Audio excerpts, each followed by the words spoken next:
Right, everyone, welcome back. Josh Beatar and Alex Goldman this morning, joined very luckily once again by a man who is looking always sharp, and that is Razor Rob Wilkinson. Rob, how you doing this morning, brother? I'm doing good. I'm doing good. How are you guys?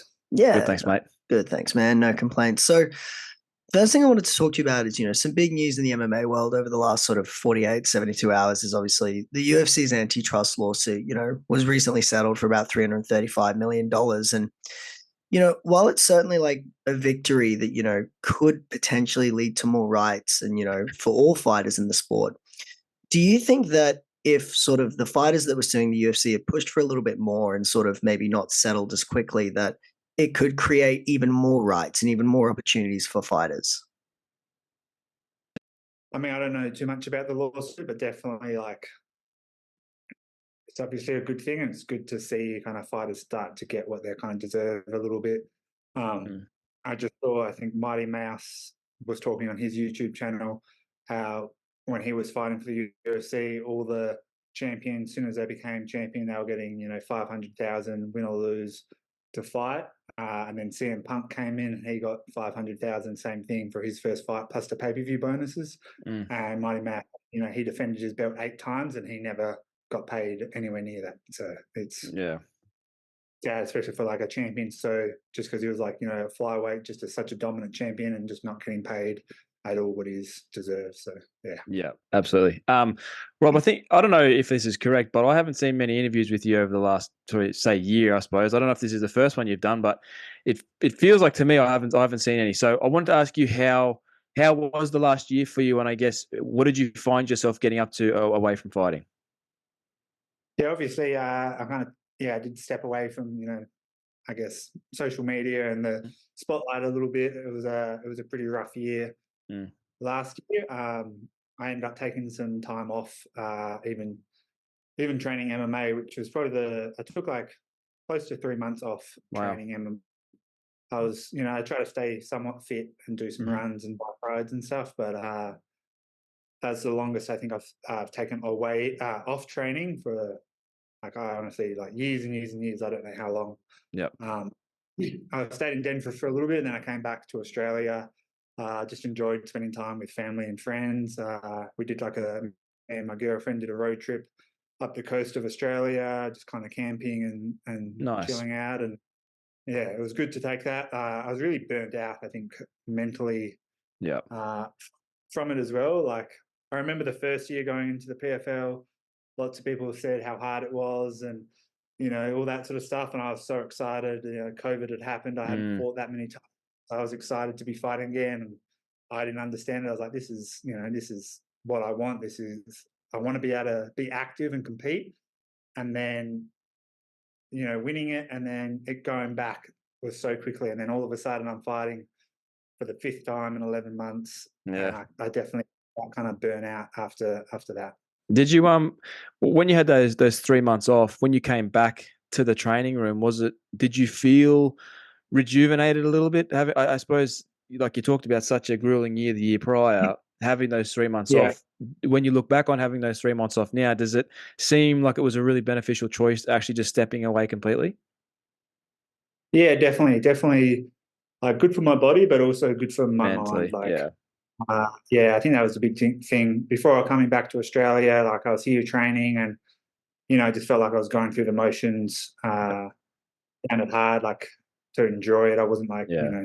excited to go to training. I was just going because I have to Yep. kinda go and turn up, so, yeah, I think having that break, I was the last probably 2 weeks, I knew we were kinda doing the road trip back, and I was excited to get back to training and, get into it as well. Like, I was really keen to train again, which is what I wanted. What's up, guys? It's Josh here from the stands. And look, I know you're in the middle of a good little interview that we're currently doing, but I want to take a second of your time just to give a quick little shout out to today's sponsor, TrainAid. Obviously, they're big supporters of us, like we are of them. And today they're sponsoring this video.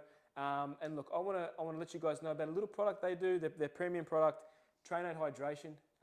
It's the best hydration formula on the market, guys. I'm not gonna lie to you.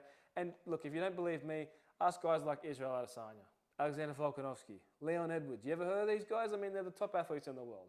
And they're all taking TrainAid Hydration It really is the #1 formula in the world for hydration. And in the summer months here in Australia, I mean, it's something that I think everyone should be taking. And Trainaid have been very nice to give us a discount code, a very healthy discount code as well. I mean, it's a nice little discount code. If you use the code FTS15 at the checkout, they will give you 15% off. We'll leave a link to their website in this description of this video. And yeah, check them out, guys. Please support them because they are supporting us. Cheers. For sure. And I think, time off is important because, this sport has no off season, it's 365 days a year, training 5-6 days a week. But, my question for you is, after you did have that time off coming back, on a technical level, what's been your biggest development, in the last, 6 to 9 months? And what's been sort of the hardest area that you've been trying to improve technically? One thing I've been working on is my kicking. I think I've got really good boxing for MMA. I do throw some kicks more in sparring, but I don't think I really showed that much in my fights. So I've been working on a lot of my kicking, and then back home, one of my guys back home, Deacon, he's so good at jiu-jitsu, just a car speeding by. Yeah. Really just obsessed with jiu-jitsu, one of those kids, and just working with him.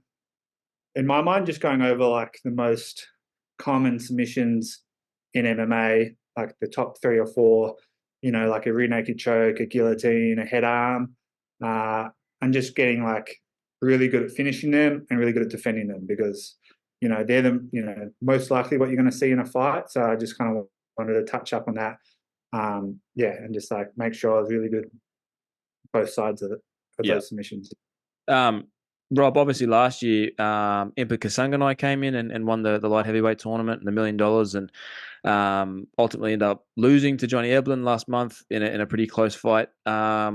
I guess, what are your thoughts on him this year as a potential opponent? He does look, pretty formidable. Obviously, had a good run in the UFC and then left, and then has obviously made a mark in the PFL. So I guess, what are your thoughts on him as last year's champion and a potential opponent?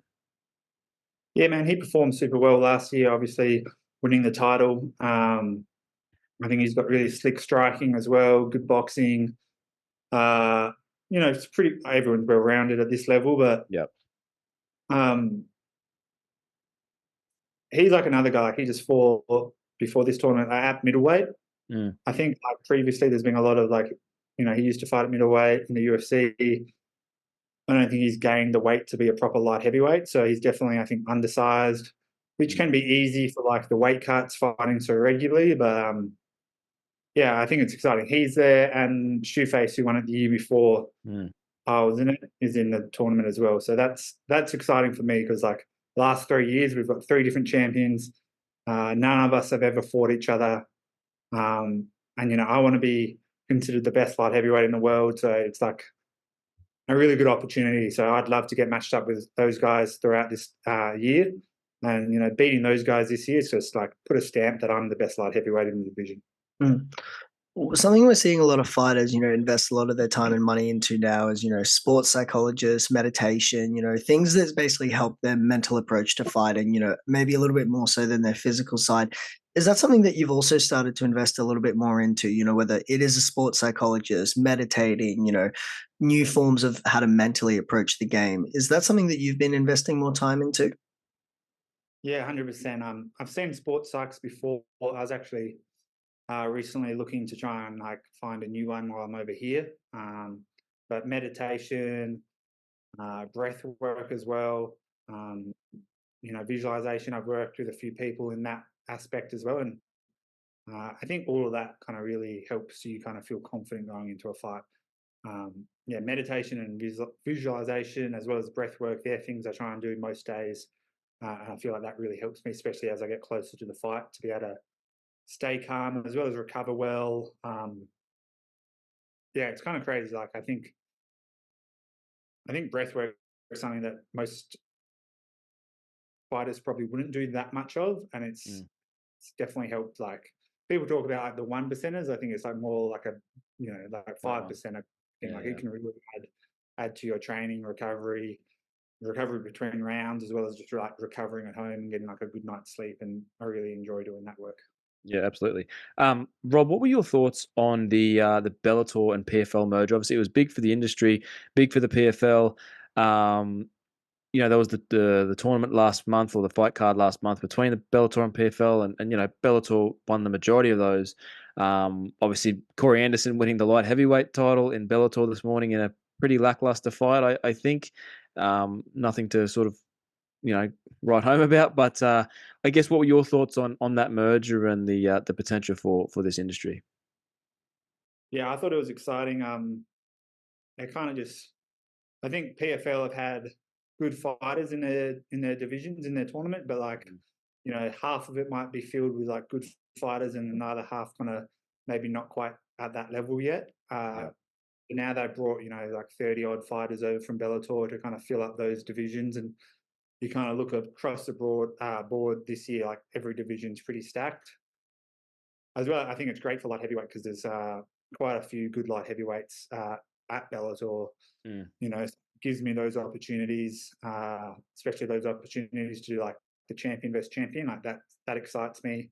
Get another different big belt, big ring, all that stuff's exciting. I was actually offered to fight. It was a bit short notice, last minute, like to fight Corey Anderson on that card. Oh, wow. But they didn't really give me, it wasn't like, I think they told me like 6 weeks before, and I was in Australia. It just wasn't kind of working out. The one this morning, the Bellator card. Oh no, the PFL versus Bellator. Okay. Yeah. So, okay. It would have been cool, but I'd like to do that after this year being the champion. I assume he's probably going to be the champion at the end of the year, so I assume that fight will happen next year, champ versus champ for the belt. That'd be exciting. Maybe I won't bother watching that fight. You said it's pretty boring. I haven't seen it yet. You should check it out. It was a 5-rounder, but nothing to write home about it, I think. Yeah. So my next question for you is this, I wanted to know, how has a typical day of training for you changed today compared to when you first started in the sport? So how is a typical day of training for Rob Wilkinson? How is it different now compared to when you were coming up as an amateur? I think just like my whole kind of day revolved around training. Like I train.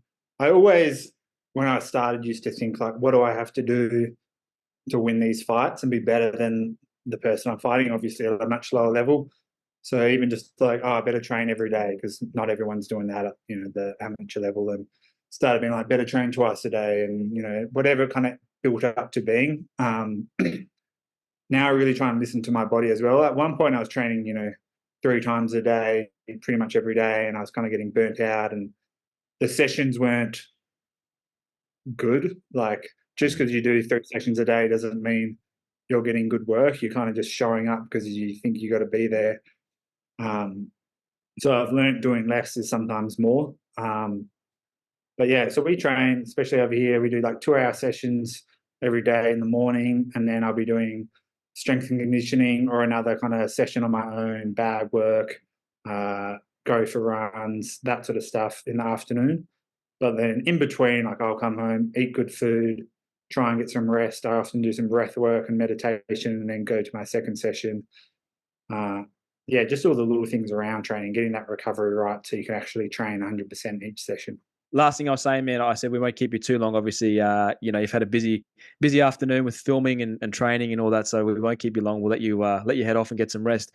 Obviously, this year's a big one for you, and like you mentioned, you wanted to make that mark this year. Is there something extra to prove this year? Obviously, there's always something to prove. I feel like being a champion, even in a guy like yourself in 2022, when you entered the PFL, I feel like you would have had something to prove there. To let the rest of the Is there extra motivation this year heading into 2024, looking to reassert yourself in that division? Yeah, 100%. Even after winning the title in 2022, I felt like that was kind of like more pressure, and I felt like I really needed to go back and kind of do it again to really prove myself. Like, I don't think any of the light heavyweights have won the belt twice. I know only like a handful of PFL fighters have actually won the belt twice, so I'd love to be one of those fighters, as well as obviously having making some big mistakes and having a disappointing last year. definitely given me even more motivation to come back this year and just do the same thing I did the first year and just kind of go through and run through every opponent I kind of face. And yeah, I'd love to get another 4 knockouts on the way to winning that title again. Absolutely. Rob, mate, it's always a pleasure to chat with you, man. Obviously, being a fellow Australian, we're always going to be behind you and always going to be supporting you in your journey. Obviously, you return at PFL 2 against Phil Davis, which will be an awesome fight. One we can't wait to see, mate. We look forward to it, and we wish you all the best, mate. And we'll definitely chat with you in the next few months. Awesome. Thank you, guys. I appreciate your support. Appreciate it, Rob. Thanks, mate. Thank you. Have a good day.